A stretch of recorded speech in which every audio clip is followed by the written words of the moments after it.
With the innate power in a sorcerer's bloodline combined with a warlock's bargain powers, Sorlocks, or sorcerer warlocks, are overflowing with magic. Sorlocks are one of the classic power builds in Dungeons & Dragons 5e, and they're still likely the most popular character build for their sheer damage output and obscene Nova damage potential. Stay tuned for today's episode if you want to make your DM scratch their head by building a Sorlock.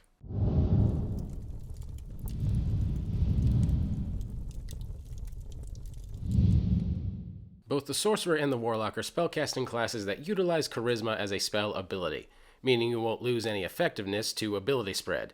And with a little work, you can also gain access to cleric spells and even medium armor and shields, giving you literally the best of all casting worlds. Many dedicated spellcasting damage dealers are basically just a glass cannon, but with the Sorlock you can have a respectable 19 to 20 AC, even at early levels. When put together properly, a Sorlock arguably deals the most consistent damage possible in 5e, all the while having a beefy AC and access to practically all the powerful spells you could care to have. You're even still charisma based, so if you want to be the face of the party, you absolutely still can as a Sorlock. So what are the downsides of this? Well, like with any multi-class, you're sacrificing progress on one class for features of the other, and won't likely see the very final features of your class like capstones or 9th level spells. A single class has unhindered spell progression, while a multi-class is always going to be a couple steps behind. This will not matter at later levels, but there will be an awkward stage where you aren't as strong as a full sorcerer or a full warlock. But quite frankly, the biggest downside for Sorlocks is the stigma of the min-max build. Sorlocks are the 5e poster child of overpowered builds and are typically the go-to option for players looking to make the strongest character possible. There's a decent chance that your DM will simply not allow this type of power build if they're not adventurous and cowards. It also uses feats and multiclassing, which are technically optional rules or a house rule, so just be sure that it's alright that you build a Sorlock before setting out to do so. Every multiclass build tends to have a level where they start to kick in, and for Sorlocks this is the 5th level, or more precisely 2 levels of Warlock and 3 levels of Sorcerer. This gets us our key access to Eldritch Blast, the Agonizing Blast invocation, and the Sorcerer's Metamagic Quicken spell. Now obviously none of this is to say that they are unplayable before 5th level, but that's when they start functioning not as just a Sorcerer or a Warlock, but as a new Sorlock strategy. So do you take Sorcerer or Warlock first? Since both Sorcerer and Warlock don't really give up much in the way of proficiencies when multiclassing, and we're going to be getting better armor proficiencies from Hexblade anyway, you could easily take either class first. Once you're at a higher level, the only noticeable difference is the saving throw proficiencies. Starting as a Sorcerer gives you proficiency in Constitution saves. Starting as a Warlock gives you proficiency in Wisdom saves. Both are considered good saving throws and are common spell saves, but I tend to value Constitution here as a spellcaster since it helps with concentration checks, and therefore I'd go with Sorcerer as my starting level personally. So what are the class features that we really care about here? While every class feature has some utility, there are a few features we're going for when putting together a Sorlock. Starting with Warlock features for Sorlocks, Eldritch Blast is definitely the one that we should bring up first. Often called the best cantrip in the game and the most effective spell at consistent damage in the game, Warlocks uniquely gain access to the spell Eldritch Blast, and we're going to abuse the heck out of it by stacking up a ton of damage. Next up would be Hexblade. The Warlock archetype Hexblade gives us access to medium armor and shield proficiency, which gives us an excellent chance at blocking incoming damage. We also gain access to the shield spell, and as long as we maintain a decent dexterity, a good Sorlock will manage a better AC than most paladins. And on top of all of that, we get Hexblade's Curse, which we can use on the same turn as a blast to stack even more damage and some critical hit threats on the nastiest targets. Moving on to Agonizing Blast, at our second Warlock level we get our choice of 2 invocations, one of which should always be Agonizing Blast. This invocation lets you add your Charisma modifier to the damage of every Eldritch Blast, and we plan on firing a lot of blasts over the game. Moving on to Hex, a first level Warlock spell, and probably the first spell you should take, Hex functions a lot like the Ranger's Hunter's Mark, which is to say that as a bonus action you can pick out a target and ruin their day with extra damage stacked on all of your attacks. It'll function a lot like your Hexblade's Curse, but at the cost of a spell slot and concentration versus the short rest recharging archetype ability. As mentioned, you gain 2 invocations at 2nd level, and Devil's Sight should definitely be your second choice. It basically grants super dark vision, with the very important added benefit of seeing through magical darkness, which is quite hard to come by otherwise. This bit is technically optional, but we'll get into why super dark vision is important in just a second. If you don't end up going the shadow route, consider instead taking Repelling Blast, as Repelling Blast will add a nifty shove to your blasts every turn. Now moving on to Sorcerer features for your Sorlocks, starting with spellcasting. Sorcerers are full-step spellcasters, and they use Charisma as their spellcasting ability. You'll also be getting access to both the Sorcerer spell list and the Warlock spell list, and with Pack Magic combined with your spellcasting class feature, you'll be able to fire off those Warlock spells using your plentiful additional spell slots rather than the measly 2 to 3 that the Warlock is stuck with. And then we have Quicken Spell. At 3rd level, you gain the Sorcerer class feature Meta Magic, and you get Meta Magic options including Quicken Spell, which will allow you to really go off with Nova damage. Quicken Spell allows you to spend 2 sorcery points to cast a spell as a bonus action rather than an action. For Sorlocks, this essentially lets you cast Eldritch Blast twice in the same turn, and considering by 5th level you're already firing 2 beams, now we're up to 4. This will also work with spells like Scorching Ray, but we'll be focusing on our Eldritch Blasts. Twin Spell is definitely something that I wouldn't say is mandatory, but at 3rd level you get to pick 2 meta magic options, and I find this one to be the best of the bunch for Sorlocks. Twinned lets you add an additional target for spells that only have one, which for many spells is just like getting an extra spell.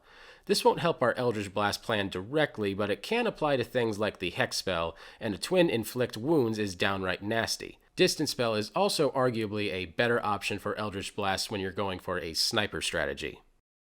We have a couple different versions of Sorlocks, but they all want the same ability scores. Charisma and Dexterity are all you'll really need when playing a Sorlock, with some consideration to Constitution for hit points and concentration checks. Beyond them, Strength, Intelligence, and Wisdom can all be dump stats. Ideally, you'll be wanting to get both Charisma and Dexterity as high as possible, and you'll probably want to spend all of your ability score increases on them, until they're both at least 18. Preferably 20 though. There are a couple feats that may tempt you into accepting lower scores here, but I'd honestly just max out Charisma as fast as possible. Just like with the Sorcerer and a lot of Warlocks, Sorlocks need first Charisma, then either Dexterity or Constitution, but preferably Dexterity. The following races gain +2 bonus in Charisma and a little bit extra in Dexterity or Constitution, making them ideal choices for a Sorcerer character. My personal favorite for this type of build being the Aasimar. The base Aasimar gains +2 to Charisma, and the Scourge variant gains +1 to Constitution. I recommend Scourge Aasimar for quite a few classes, but they fit especially well here. Their Radiant Consumption ability is yet another source of damage you can stack on top of your Eldritch Blast. Not to mention how thematically well they fit with the Divine Soul Bloodline build. Stack that with resistance to necrotic and radiant damage, and you've got a real winner here. For those of you that want to be the face of the party, the Changeling might be the best option. Changelings gain +2 to Charisma and +1 to any other stat of their choice, which you can make either Dexterity or Constitution. Changelings are technically setting locked to Eberron, so it may take some convincing for your DM to allow them elsewhere. One of the only things a Sorlock isn't typically good at, though, is scouting, and this can give you an opportunity to fill that last role. Or, like I said, the face. And then with the Half-Elves, you gain +2 to Charisma and +1 to 2 other ability scores of your choice, which you can make both Dex and Constitution. Half-Elves are always one of the best race options from a pure ability score perspective, but you're not really getting any bells or whistles besides that. Take Half-Elf if you're trying to max those stats as soon as possible, but that's basically it. And then we have Satyrs, who gain +2 to Charisma and +1 to Dexterity. Technically setting locked as a playable race to the world of Theros, but Satyrs are still prevalent in the Forgotten Realms, and a lot of DMs will allow them elsewhere. Satyrs get a flat magic resistance, which is insane, along with a bit of an edge on movement speed and some fun bard-like ribbon features. And then we have the Tiefling. Dispatcher, Glaza, and Levistus variants of Tiefling each gain +2 to Charisma and +1 in either Dexterity or Constitution. Every sort of Tiefling fits well for Sorlocks. You get ideal stats, a block of useful racial features, and resistance to a common damage type. I'd argue that the Sorlock build doesn't need any specific feats to function properly, but there are a couple that do work exceptionally well with it and push your Eldritch Blasting prowess. These 2 feats are Warcaster and Elvish Accuracy. Warcaster does a few things that'll help you as a spellcaster in combat. It gives you an advantage on concentration checks made to maintain your spells. You can perform semantic components of your spells while your hands are full. You get to cast spells as an opportunity attack, and that first feature is a massive boon to our build if we're going with spells like Hex for extra damage. Your machine gun of Eldritch Blast doesn't need concentration, but whatever else you decide to cast alongside it likely will. The semantic component feature isn't terribly important to us, and the final feature really only matters if we're getting into the thick of combat. But man, is it useful if you find yourself in that position. You'll be able to Eldritch Blast as a reaction if something tries to get past you, and we're all about putting more Eldritch Blasts downrange. Now for Elvish accuracy, first off, it's a racial feat only available to elves or half-elves. Thankfully, half-elves are one of the best Sorlock options anyway, so that won't hurt many people. What it actually does is sneakily powerful though. You add 1 to your dexterity or intelligence or wisdom or charisma, and whenever you make an attack roll using dexterity, intelligence, wisdom, or charisma and have advantage, you get to re-roll one of those attack dice. This feat is weird but very good for our build. It strangely offers a pick of 4 scores, and we should be taking either dexterity or charisma. The re-roll ability is also weird, but it basically works out to be a better advantage. You roll 2 dice for an attack, and then you get to re-roll the lowest one automatically. This super advantage ability works amazingly well if we can guarantee advantage on all of our attacks, which we'll be doing if we go with the Shadow Sorlock build. More on that in a second. When you multiclass 2 different spellcasting classes that both have the spellcasting feature, things get a little strange. But Warlocks aren't exactly spellcasters in the way that other classes are, and they actually multiclass pretty smoothly. To start with, your spells known stay completely separate. So if you have 2 levels of Sorcerer and 4 levels of Warlock, you'll know the same number of Sorcerer spells as a 2nd level Sorcerer, and the same number of Warlock spells as a 4th level Warlock. For other classes, you must go through a whole calculation for figuring out spells. For Warlock multiclasses, it's very simple. You have your special Warlock slots, and they function exactly as if they were just a Warlock. You have your Sorcerer spells, or whatever other spellcasting classes, and they keep functioning exactly like you were just a Sorcerer. The trick here is that you're allowed to cast your Warlock spells using your Sorcerer spell slots, and you can cast Sorcerer spells using your special Warlock spell slots. Firing off just 1 more Scorching Ray doesn't hurt as much when you're regaining a couple slots on short rests now. This is literally the best of both worlds, since we'll be getting recharging short rest spell slots from Warlocks on top of our Sorcerer slots. As with any multiclass, there's an optimal path for advancing your character and ultimately a correct ratio of spells from each class. I've seen a lot of different versions, but they boil down to either prioritizing getting online as soon as possible or prioritizing optimal ASI progression. I don't value the feats as highly as I value getting our Eldritch Blast machine gun up and running faster, and I consider the following paths to be optimal. The only Warlock abilities we really need we get in the first 2 levels, and if you're willing to ignore a packed boon, then the rest of your progression can be Sorcerer levels just all the way up. The pros of this progression being the highest level spell progression and best access to meta magic and spell slots. The cons are no Pact Boon and 2 levels wasted for ASI progression. The magic weapon from the Pact of the Blade isn't much use to us, but both Pact of the Tome and Pact of the Chain are tempting. And if you are so tempted, go with the next build. Really all we're going for with this version is picking up the Pact Boons, while also making sure not to waste levels when it comes to ASI progression. We do still want to be online at 5th level though, so we have to do a little back and forth when it comes to passing back and forth from levels in Warlock to Sorcerer levels. The pros of this being no ASI lost, no Pact Boons lost, and 2nd level Warlock spells.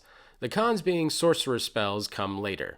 The Pact Boons aren't essential, but it hurts leaving them behind, and once you get 3 levels in a class, it messes with your feat/ASI progression not to pick up that 4th level. While there are technically other options for the 5e Warlock, nothing does more for the build than Hexblade. Hexblade is really a linchpin of this build. Right off the bat, a Hexblade Warlock gains medium armor proficiency and shield proficiency, and you get the excellent Hexblade's Curse feature. For the low price of a bonus action, Hexblade Curse targets an enemy and gives you a bonus to damage rolls against them equal to your proficiency bonus, and a higher critical hit chance. And since you'll be firing an average of 4 bolts a turn, Hexblade Curse adds a whole lot of opportunities for critical hits. To top it all off, you even get hit points back when you kill the target. Take the Hexblade and I promise you will not regret it. Starting with the Divine Soul Sorcerer, this archetype doesn't affect the whole machine gun strategy directly, but it does give you access to the entire cleric spell list. That's all of the game's best healing spells and all of those juicy cleric buff spells right at your sorcerer spell slot swollen fingertips added to your spell choices. One of your biggest weaknesses as a Sorlock is a relatively low hit point total, and having Cure Wounds and other cleric spells at the ready can be a massive blessing, as is the spell Bless, weirdly enough. Take this archetype if you're worried about survivability or if your party is missing a healer. And then there's the favorite, Shadow Magic. This is sort of the classic play, but it's still one of the most effective tactics in the game. This archetype gives you very easy access to the darkness spell and lets you cast it with sorcery points. It also grants you the ability to see through your own magical darkness. This means you can now stand in the middle of your area of darkness, fire out of its targets that can't see you with advantage, and any retaliatory attacks won't be able to see you, so at disadvantage. This gets even better if you take the Devil's Sight invocation, as it lets you see through any darkness, just not your own. It gets even better if you take the Elven Accuracy feat, since you'll be instead making attacks at what is essentially super advantage during all of this. It's a nasty combination that will serve you well all the way through every tier of play, so long as you cast Darkness as your first spell each combat.